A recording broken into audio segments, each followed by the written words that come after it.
Hey, let me ask you something real quick, and I want you to be honest with yourself right now. When was the last time you said, I'll do it later?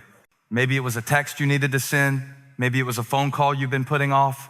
Maybe it was that apology you knew you owed somebody, or that dream you said you'd chase when the timing was better, when you had more money, when the kids were older, when you felt more ready. Later. We love that word, don't we? It feels safe, it feels responsible. It sounds like we're being wise, like we're planning, like we're being strategic about our lives. But here's what nobody wants to admit. Later is a lie we tell ourselves to avoid the truth we already know. And the truth is this: you don't have as much time as you think you do. Life is short. I know. You've heard that before. It's on coffee mugs and Instagram quotes and motivational posters in office break rooms. It's become one of those phrases that's so familiar we don't even hear it anymore. But today I need you to hear it, not as a cliche, not as a bumper sticker, as a warning, because somewhere between birth and right now, we all fell asleep. We started living like we have forever, like there's always gonna be another chance, another conversation, another opportunity, another tomorrow. And God is trying to wake us up. Let me tell you what I've noticed about how most people live. We spend the first part of our lives waiting to start living. We think, when I graduate, then I'll really begin. When I get that job, then I'll be set. When I get married, then I'll be complete. When I have kids, then I'll be fulfilled. And then something shifts. We spend the second part of our lives too busy to actually live. We're grinding, we're hustling, we're building, we're surviving. We're putting out fires, checking off lists, climbing ladders, chasing dreams that somebody else told us mattered. And somewhere in the middle of all that motion, we forget something critical. We forget that life is happening right now, not later, not when things calm down, not when you finally get ahead. Right now, this moment, the one you're in right now, listening to these words, this is your life. This isn't the rehearsal. This isn't the preview. This is it. And if you're not careful, you'll wake up 20 years from now and realize you spent your whole life getting ready to live instead of actually living. You'll realize you postponed joy, you delayed obedience, you put off forgiveness, you waited to love with your whole heart because you were protecting yourself. You held back your worship because you were worried about what people thought. See, the danger isn't that life is short. The danger is that we live like it's not. We live like we're immortal, like consequences don't exist, like people will always be there, like opportunities don't expire. Like God's patience is infinite and His timing will just wait for us to be ready. But here's the reality nobody wants to face. Every single day, someone takes their last breath thinking they had more time. Every single day, someone has their last conversation without knowing it was the last one. Every single day, someone ignores a prompting from the Holy Spirit thinking, I'll obey next time. And next time never comes. James chapter 4, verse 14. Listen to what the Bible says about your life. You are a mist that appears for a little while and then vanishes. Read that again in your spirit. You are a mist, not a mountain, not a monument, a mist. You know what a mist is? It's fog, it's vapor. It's that thing you see in the morning when you step outside and your breath hangs in the cold air for half a second and then it's gone. That's your life, that's my life, that's all of our lives. We're not here long. This isn't our permanent address. This is a vapor, a breath, a shadow. David understood this. In Psalm 39, verses 4 and 5, he prays, show me, Lord, my life's end and the number of my days. Let me know how fleeting my life is. You have made my days a mere handbreadth. The span of my years is as nothing before you. Everyone is but a breath, even those who seem secure. Even those who seem secure, that's the gut punch right there. Because we build these lives that feel solid. We get the career, we get the house, we get the 401k, we get the routine, we get comfortable, and we start feeling secure. But David says, even those who seem secure are just a breath. Your bank account, breath. Your reputation, breath. Your 5-year plan, breath. Your health, breath. I'm not trying to be morbid, I'm trying to be honest, because if we don't understand how short life is, we'll waste it on things that don't matter. Ecclesiastes 3 verse 1, there is a time for everything and a season for every activity under the heavens. A time to be born and a time to die. A time to plant and a time to uproot. A time to weep and a time to laugh. A time to mourn and a time to dance. There's a time, there's a season, and the seasons don't wait for you to be ready. The question is, are you living in your season? Or are you living in denial? Let me tell you about a moment that changed everything for me. I was in my 20s and I was busy. Busy. Building the church, chasing the vision, trying to prove myself. I was so focused on the future that I missed the present. My phone rang one day, it was my mom. And I remember looking at the screen and I had this thought, I'll call her back later. I'm in the middle of something important. Important. I don't even remember what I was doing. Probably answering emails, probably working on a sermon, probably doing something that felt urgent in the moment but didn't matter at all in the long run. I didn't call her back that day. Now, praise God, my mom's still here. I got another chance. But in that moment, the Holy Spirit checked me. And he said, what if you didn't get another chance? What if that was the last time she called? And I realized something that shook me. I was treating the people I love like they're guaranteed, like they'll always be there, like there's always later, like I have unlimited time to say the things I need to say and do the things I need to do. But that's not how life works. Your parents won't be here forever. Your kids won't be little forever. Your friends won't be available forever. The people God has placed in your life, they're not guaranteed. They're a gift, and gifts have expiration dates. So I started asking myself a different question. If today was the last day, would I be okay with how I spent it?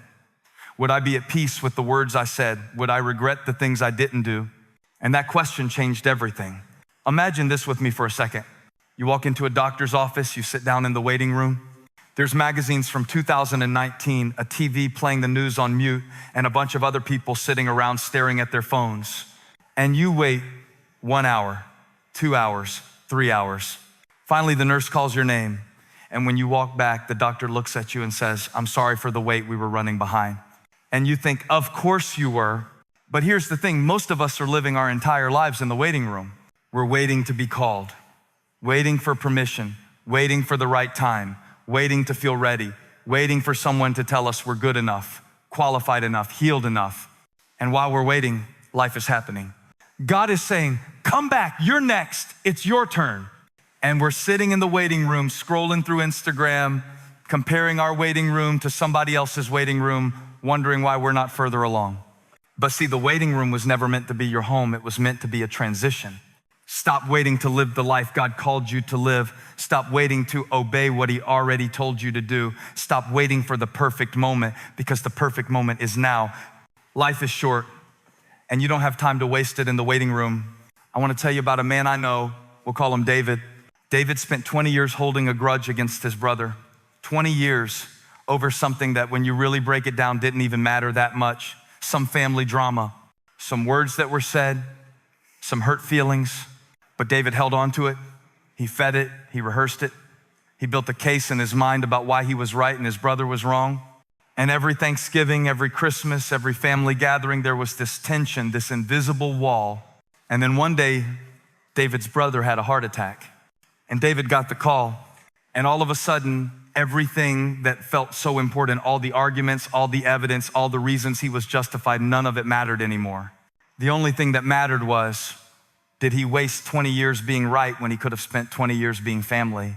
David told me later, I would give anything to get those years back. But here's the good news. David's brother survived, and David didn't waste a second chance. He called, he apologized, he let go, he chose relationship over being right. And you know what he said? I feel lighter. Like I've been carrying this weight for 2 decades, and I didn't even realize how heavy it was until I put it down. Who are you carrying a grudge against? What relationship are you postponing because of pride? What hurt are you holding on to that God is asking you to release? Life is too short to die with that weight still on you. So what do we do with this? How do we live when we finally wake up to the truth that life is short? Let me tell you what changes when you really get this. You stop putting off obedience. When God prompts you, you move. You don't wait for it to make sense. You don't wait until you're ready. You don't wait for permission from people who aren't responsible for your destiny. You obey now. That business he told you to start it. That apology he told you to make it. That person he told you to forgive them. That dream he put in your heart, chase it. You don't have time to waste playing it safe. You stop spending time on things that don't matter. You know what doesn't matter? Drama, gossip, comparison, trying to impress people who don't even care, chasing approval from people who wouldn't show up to your funeral. Let it go. Life is too short to spend it on people and things that drain you. Protect your peace, guard your time, honor the season you're in. You stop living like people are guaranteed. Call your mom, hug your kids, tell your spouse you love them, not out of obligation, but because you mean it. Reach out to that friend you've been thinking about.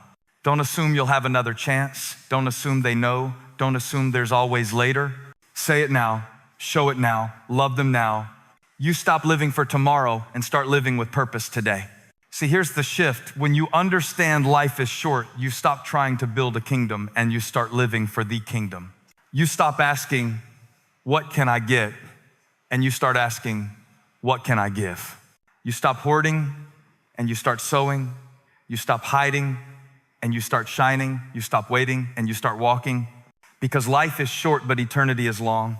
And what you do with your vapor matters. The conversations you have, the forgiveness you extend, the love you show, the obedience you walk in. It echoes into eternity. Don't waste your miss trying to prove your worth. Don't spend your breath chasing things that won't last. Don't trade your purpose for comfort.